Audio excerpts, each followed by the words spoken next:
My dad gave me a telescope when I was 6. I still have it. I pointed it to the brightest thing I could see in the night sky and discovered Jupiter, the king of the planets. I can't describe the impact this has on a 6-year-old's mind, except to say I have a lot more telescopes these days. Giving someone or yourself a telescope is not like other gifts. It can change you in ways you can't predict. But recently, the better telescopes have become motorised, computerised and digitised in ways that put up a barrier between the user and the universe.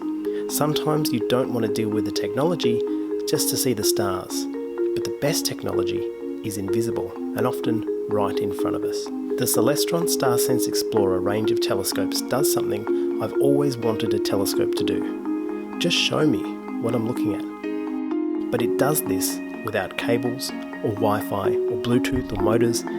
It just uses your phone and a mirror to simply look where you're looking. It's hard to describe how effortlessly this works until you've tried this yourself or put it into the hands of someone else to try. There really isn't anything to explain. You just go. Don't get me wrong, I like my big computerized telescopes, but the StarSense Explorer has now become my #1 recommendation for anybody's first telescope. Almost no setup, just grab it and go. And when you look up and start to explore, who knows what you might discover.